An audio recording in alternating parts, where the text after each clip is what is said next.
Welcome to eagle media works. పరీక్షలు వస్తున్నాయనగానే పిల్లల కన్నా పెద్దలకే భయం పట్టుకుంటుంది. పట్టుమని 10 నిమిషాలైనా కుదరని నిలవని గడుగ్గాయలను పుస్తకాల ముందు కూర్చోబెట్టడం, ఇక పరీక్షల పేరు వింటేనే బేంబేలెత్తిపోయే చిత్తరపిడుగులకు ధైర్యం నూరిపోయటం అంటే సవాలే.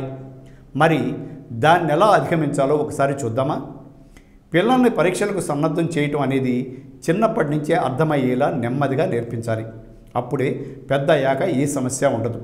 తమకు తాముగా చదువుకునే నైపుణ్యం అలవడుతుంది. కొందరు చెప్పినా మాట వినరు, మరికొందరు ఎదురు తిరిగినా ఆశ్చర్యపోవాల్సిన అవసరం లేదు.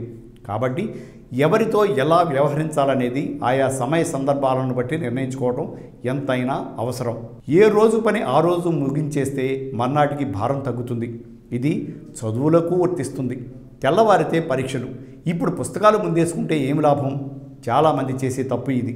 దీంతో ఒత్తిడి, ఆందోళన తారాస్థాయికి చేరుకుంటాయి. పరీక్షల్లో రాణించాలంటే ముందు నుంచే సిద్ధం కావాలి. కాబట్టి చదువుల విషయంలో వాయిదా పద్ధతి వద్దు. కొందరు పిల్లలు తర్వాత చదువుకుంటామని మారం చేయొచ్చు. అలాంటి హామీలకు మీరు తలొగ్గటం తగదు. ప్రతిరోజు పిల్లలు ఎంతో కొంత చదువుకునేలా చూడాలి. ఒకవేళ ఇది సాధ్యం కాకపోతే కనీసం పరీక్షలకు 2-3 వారాల ముందు నుంచైనా సన్నద్ధమయ్యేలా ప్రోత్సహించాలి.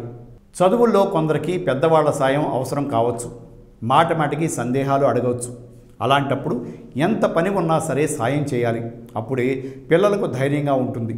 అయితే కొందరు తమకు తాముగానే చదువుకోవడానికి ఇష్టపడవచ్చు.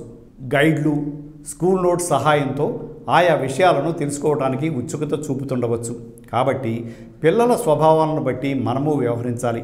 అతిగా అనవసరంగా పిల్లల చదువులో తలదూరిస్తే ఇటు పెద్దవాళ్లు పద్ధతులను పాటించలేక, అటు తమ విధానాన్ని అనుసరించలేక సతమతము కావచ్చు. పెద్ద పిల్లల్లో కొందరికి తోటివారితో కలిసి చదువుకోవడం ఇష్టం ఉండవచ్చు. ముఖ్యంగా కష్టమైన సబ్జెక్టును కలిసి సాధన చేస్తే త్వరగా అర్థం కావచ్చు.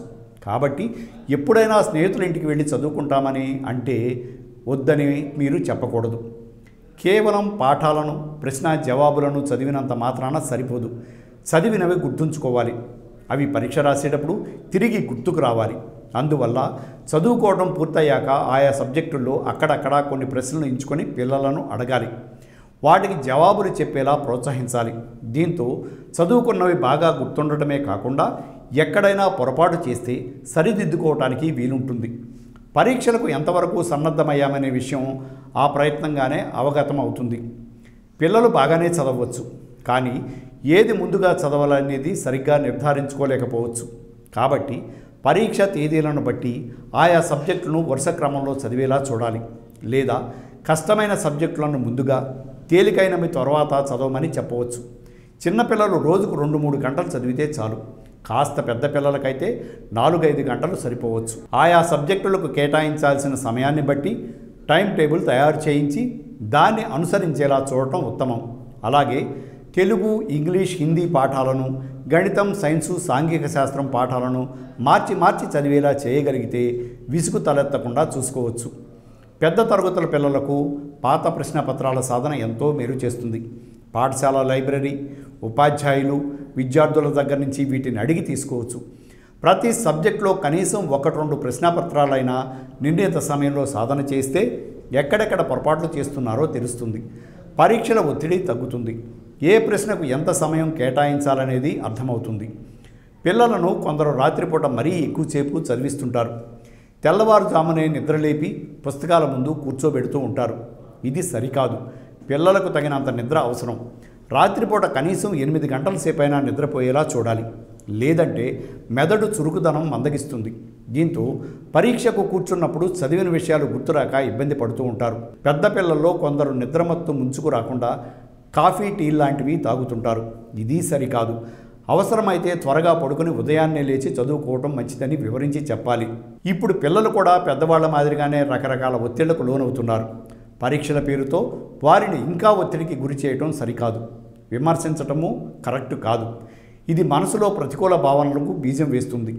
ఒత్తిడికి గురవుతుంటే ప్రయత్నిస్తే మార్కులు బాగా తెచ్చుకోవచ్చు అంటూ ప్రోత్సహించాలే తప్ప ఎటువంటి పరిస్థితుల్లోనూ భయపెట్టకూడదు.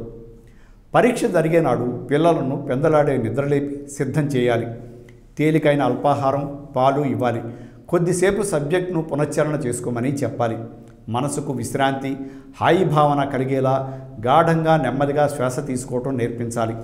అవసరమైన పెన్నులు, పరీక్ష అట్ట మొదలైనవి బ్యాగులో పెట్టుకున్నారో లేదో చూడాలి. బాగా రాయమంటూ ప్రోత్సహించాలి. Thanks for watching eagle media works. Like and subscribe Eagle Media Works.